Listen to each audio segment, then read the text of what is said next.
नमस्कार स्टूडेंट्स, आप सभी का हमारे YouTube चैनल एजुकेशन प्लस में बहुत बहुत स्वागत है। मैं मनोज कुमार और आज की इस वीडियो में देखिए हम तीनों विधियों को विलोपन विधि, प्रतिस्थापन विधि और वज्रगुणन विधि, इन तीनों विधियों से प्रश्नों को हल करना सीखेंगे।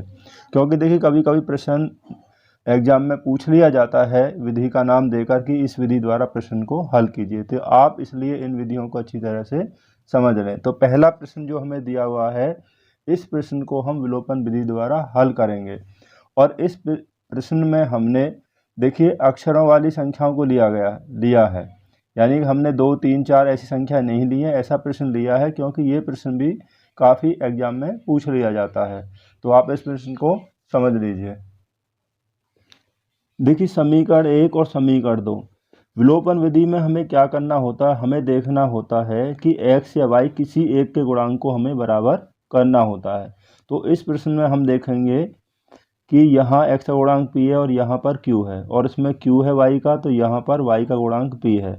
ये प्लस और माइनस में दिए हुए हैं, तो ये जोड़ने पर कैंसिल हो जाएंगे। तो हम यहाँ y के गुणांकों को इक्वल करते हैं।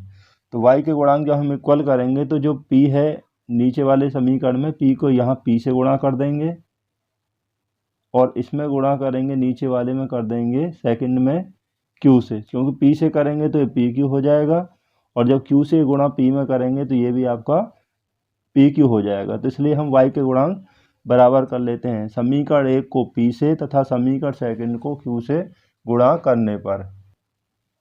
जब हम समीकरण फर्स्ट को p से गुणा करेंगे, जो p से करेंगे देखिए यहाँ p में, तो ये हो जाएगा p² x प्लस q में करेंगे यहाँ पर तो ये हो जाएगा pqy बराबर, p में करेंगे तो यहाँ p² और q में करेंगे तो ये होगा pq। ये होगा समीकरण नंबर 3, फर्स्ट, सेकंड और थर्ड। अब हम q से करेंगे, q में करेंगे तो q² x, माइनस है तो माइनस हो गया। यहाँ p में करेंगे तो ये होगा pqy बराबर, यहाँ p में करेंगे q से गुणा तो ये pq, तो इस यहाँ पर ले लेते हैं pq और प्लस q में ये हो गया आपका q²। ये होगा समीकरण नंबर 4। अब देखिए यहाँ हमने y के गुणांक बराबर किए हैं, तो y के जो गुणांक हैं, अब यहाँ पर ये प्लस है और यहाँ पर माइनस है। जब प्लस और माइनस होता है तो जोड़ने पर कैंसिल हो जाता है। लेकिन यदि ये दोनों एक जैसे होते, दोनों प्लस होते या दोनों माइनस होते, तो हम इसको घटाने पर काटते। लेकिन अब ये प्लस माइनस हैं तो ये जोड़ने पर कट जाएंगे, तो यहाँ पर लिख देंगे हम जोड़ने पर, यानी कि समीकरण सेकंड, थर्ड और फोर्थ जोड़ने पर ये कैंसिल हो जाएगा। यहाँ हम इसको प्लस करेंगे, जब हम प्लस करेंगे तो यहाँ पर ये कैसे हो जाएगा, ये हो जाएगा आपका p² प्लस q² x। ये कैसे होगा आप इसको भी समझ लीजिए। देखिए ये आप ऐसे समझ लीजिए, यहाँ में लिखा हुआ है p² x plus q² x, दोनों में x आया हुआ है, तो यहाँ हम x कॉमन ले लेंगे तो यहाँ बचेगा p² और यहाँ बचेगा आपका q²। तो ये आ गया। इस तरीक़ा से हमने इसको प्लस कर लिया, तो बराबर ये pq प्लस और माइनस कैंसिल हो जाएंगे, तो यहाँ आपका बचेगा p² plus q²। p² q² से आपका ये कैंसिल हो जाएगा, दोनों सेम है, तो x इक्वल टू क्या हो जाएगा, x इक्वल टू 1। तो x की वैल्यू यहाँ पर 1 हो गई। अब इस x का जो मान हमें प्राप्त हुआ है, इस मान को हम समीकरण 1 या समीकरण 2 किसी में भी हम रख सकते हैं। तो हम रख लेते हैं x का मान समीकरण 1 में रखने पर। तो ये समीकरण 1 हमारे पास ये हो गया। तो x का मान हमारे पास 1 है, तो p गुणा 1 प्लस qy बराबर p माइनस q, ये सेम टू सेम हो जाएगा। p की गुणा 1 में करेंगे तो p प्लस qy बराबर p माइनस q। p से हम p को कैंसिल कर सकते हैं, क्योंकि p को अगर इधर लाएंगे तो ये माइनस में हो जाएगा। तो हमारे पास बचा qy बराबर माइनस q, qy बराबर माइनस q से अब ये q कैंसिल हो जाएगा, तो y बराबर -1, क्योंकि यह माइनस है, y बराबर -1। तो हमारा आंसर हो गया x बराबर 1 और y बराबर -1। तो ये हमारा आंसर हो गया। तो हम देखते हैं नेक्स्ट क्वेश्चन, जिसको हम प्रतिस्थापन विधि द्वारा हल करेंगे। प्रश्न संख्या 2 में हमें दिया हुआ है समीकरण 4x + 3y = 11 तथा 3x - y = 18 को प्रतिस्थापन विधि द्वारा हल कीजिए। तो इस समीकरणों को हम प्रतिस्थापन विधि द्वारा हल करेंगे। देखिए, ये हमारा समीकरण हो गया। दो समीकरण हमें यहाँ पर दिए हुए हैं। इन दोनों समीकरणों को हमें प्रतिस्थापन विधि द्वारा हल करना है। तो प्रतिस्थापन विधि द्वारा जो हम हल करेंगे, तो हम समीकरण 1 या 2 से हम x या y किसी एक का मान निकाल लेंगे। तो आपको ध्यान रखना है कि जो भी x या y अकेला दिया है, जिसके साथ कोई गुणांक नहीं है, कोशिश करें आप उसका मान निकालें, क्योंकि वो थोड़ा आसान पड़ता है। तो ये हमें सेकंड में ऐसा दिया हुआ है, तो हम सेकंड से ले लेते हैं। वैसे आप कोई अकेला नहीं है तब भी आप उसको कर सकते हैं। तो हम समीकरण सेकंड से लेते हैं। यहाँ पर समीकरण सेकंड में दिया हुआ है हमें 3x - y = 18 या -y = 18, 3x इधर आ जाएगा तो ये हो जाएगा -3x। ये प्लस का है तो पक्षांतर होने पर यहाँ माइनस हो जाएगा। अब यहाँ y जो है ये माइनस में दिया है, ये माइनस में नहीं होना चाहिए, इसलिए सभी के साइन चेंज कर लीजिए। y बराबर ये प्लस के हैं, ये माइनस के, ये 3x जो है माइनस के हैं तो इसे आप प्लस का लिख दीजिए, और 18 प्लस के हैं तो ये यहाँ पर आपके हो जाएंगे माइनस के। इसको हम समीकरण नंबर 3 का नाम दे देते हैं। ये हो गया समीकरण नंबर 3। अब जो y का जो मान हमें प्राप्त हुआ है वो हमने समीकरण सेकंड से लिया है। इस y के मान को समीकरण नंबर फर्स्ट में हम प्रतिस्थापित करेंगे। तो y का मान समीकरण फर्स्ट में प्रतिस्थापित करने पर, प्रतिस्थापित इसलिए लिखा जाता है क्योंकि यहाँ पर y का जो मान आया है वो x के पदों में है, इसलिए हम प्रतिस्थापित करने पर लिखेंगे।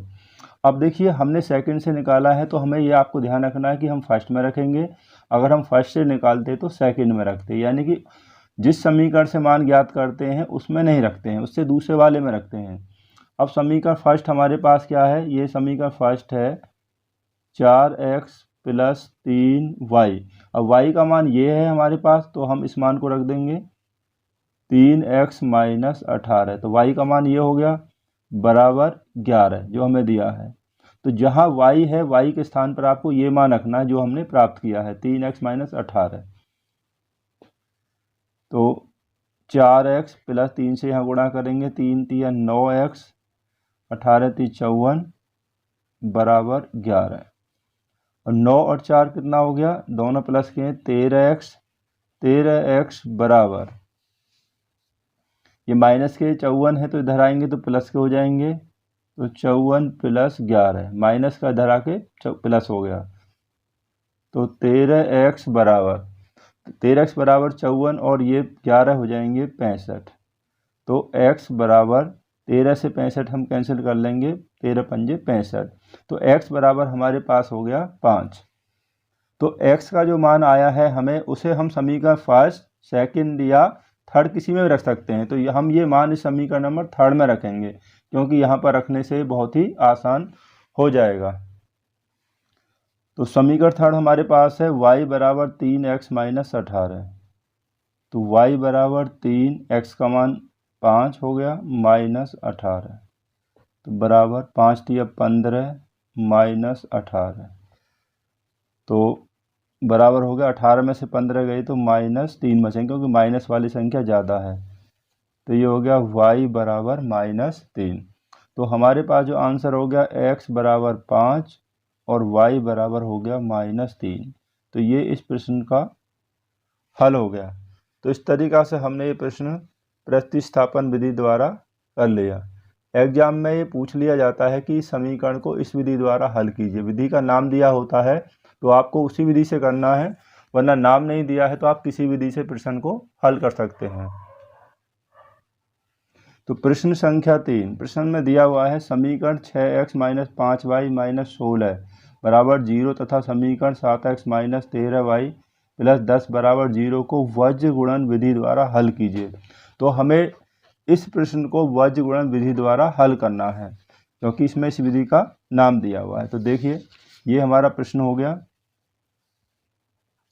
तो वज्र गुणन विधि, जिसको हम क्रॉस मल्टीप्लिकेशन मेथड भी कहते हैं, तो इस विधि में सबसे पहले हमें क्या करना पड़ेगा, एक टेबल बनानी पड़ेगी।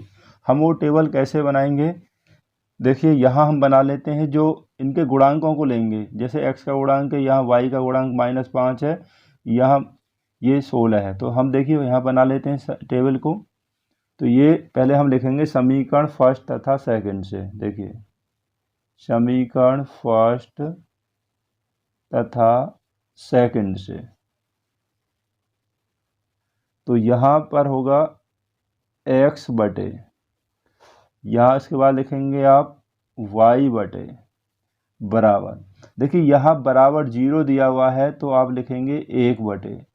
अगर यहाँ बराबर 0 नहीं होता, केवल यहाँ होता कि बराबर 16 या कुछ भी होता, मतलब 0 नहीं होता, तो यहाँ पर आपका होता -1। अब यहाँ बराबर 0 दिया हुआ है तो आपको ध्यान रखना है, तो यहाँ प्लस का 1 ही आप रखेंगे। अब हम देखिए टेबल कैसे बनाएंगे, ये टेबल आप समझ लीजिए। देखिए पहले इनके गुणांक आ जाएंगे, 6 हो गया, यहाँ -5 आ गया और ये -16 आ गया, ठीक है। अब इन पहले दोनों को आप दोबारा से लिख लीजिए, 6 और -5। ऐसा अब दूसरा समीकरण है, यहाँ पर 7, इसका y का गुणांक -13, जैसा भी गुणांक लिखा हुआ ना माइनस और प्लस आपको वही लेना है। यह 10 हो गया, इन दोनों को दोबारा से लिख लेंगे आप, 7 और -13। तो पहला वाला आप छोड़ देंगे, पहला वाला हमें कैंसिल कर देना है, ठीक है। पहला वाला हमने कैंसिल कर दिया। अब देखिए आपको कैसे लिखेंगे, अब आप ध्यान से देखिए कि आप कैसे लिखेंगे। अब इन्हें देखिए हम पहले ऐसे क्रॉस मल्टीप्लाई करेंगे, पहले यहाँ से शुरू करेंगे, तो आपको ये ध्यान रखना है कि आप इससे शुरू करें इधर साइड से, तो ये फिर इधर से करना, फिर इधर से, इस तरीक़ा से करना है। तो 13 गुणा 16, यह माइनस है, ये भी माइनस है, तो 16 की 13 में गुणा करेंगे तो माइनस माइनस प्लस हो जाएगा, ये हो जाएगा आपका 208। तो ये हो जाएगा आपका 208, तो 208 यहाँ पर हो गया। अब यहाँ हम माइनस लगा देंगे, ये माइनस हम अपनी तरफ से लगा ही देंगे, आगे आता है नहीं आता है। 13 गुणा 16 208 हो गया, हमने माइनस लगा दिया। अब 10 गुणा 5, 10 गुणा 5 50 हो गया, कितना आएगा, यहाँ माइनस है तो माइनस के 50 आएंगे, यहाँ पहले से ही माइनस लगा हुआ है तो ये प्लस हो जाएगा, ये होगा +50, ठीक है। अब आगे देखिए, अब हमें ये छिपा लेना है। अब हम इन दोनों की करेंगे, अगले वाले नंबर्स की। तो 10 गुणा 6, आप पहले ये नहीं करेंगे, ये ही करेंगे क्योंकि यहाँ हमने ये वाला क्रम लिया था। तो 10 गुणा 6 कितना हो गया, यह 60 हो गया, माइनस अपनी तरफ से लगा देंगे। 16 गुणा 7 112, ये माइनस का आएगा, यहाँ पहले से माइनस लगा हुआ है तो ये हो जाएंगे 112। अब आप इसको कर दीजिए। अब इसके बाद 7 गुणा 5 35, माइनस के 35 हो गया, माइनस अपनी तरफ से लगा दिया हमने एक। 13 गुणा 6, 13 गुणा 6 78, माइनस का आएंगे, लेकिन यहाँ माइनस पहले से लगा हुआ है तो ये हो जाएगा आपका प्लस हो जाएगा, ठीक है। इसके बाद अब हमें बस यहीं तक ध्यान रखना है, इसको हमें बहुत सावधानी से बनाना है। इसके बाद तो बाकी फिर ये आसान कैलकुलेशन ही हमें करनी है। देखिए अब यहाँ से आगे हम सिंपल कैलकुलेशन कर लेंगे। 208 + 50, तो ये हो गया आपका, दोनों प्लस के हैं, 258 बराबर y बटे 60 और 112, तो ये हो गया आपका 172 बराबर 1 बटे, तो 78, ये माइनस के 35 हैं, तो 78 में से 35 घटाएंगे तो ये हो जाएगा 43 बच गया यहाँ पर। अब हम इसकी कंपेयर इससे करेंगे, पहले पहला और तीसरा x की कंपेयर इससे करेंगे। पहले यहाँ लिखेंगे हम, यदि x बटे 258 बराबर 1 बटे 43, तो क्रॉस मल्टीप्लाई कर दीजिए, तो ये हो जाएगा 43, x बराबर 258 एकम 258, तो x बराबर 43 से 258 कितनी बार कैंसिल हो जाएगा, ये हो जाएगा 6 बार कैंसिल हो जाएगा, तो x बराबर हो जाएगा 6, यानी कि 43 का 258 में हम भाग दे देंगे तो ये 6 बार हो जाएगा। अब हम y की कंपेयर इससे करेंगे, दूसरे वाले से, इससे तथा y/172 बराबर 1/43। यहाँ से क्रॉस मल्टीप्लाई कर दीजिए, y किस में गुणा करेंगे तो ये हो जाएगा आपका 43y। 43y बराबर 172, तो y बराबर, तो y का मान हो जाएगा 43 से इसको भाग दे दीजिए, 4 × 12, 4 × 16, 17, तो ये हो जाएगा 4 बार कैंसिल हो जाएगा। तो हमारे पास मान हो गया x बराबर 6 और y बराबर 4। तो ये हमारा हो गया वज्र गुणन विधि द्वारा। वज्र गुणन विधि में आपको ये टेबल है, ये आपको जो हमने यहाँ पर जो टेबल ये जो बनाई थी, इस टेबल को आप यहाँ जहाँ प्रश्न को सॉल्व कर रहे हैं वहीं पर ये टेबल आपको बनाकर दिखा देनी है।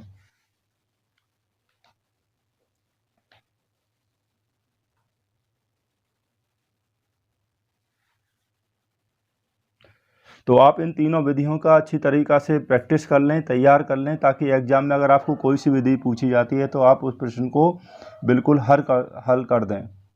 तो मिलते हैं आपसे अगले वीडियो में। Thanks for watching.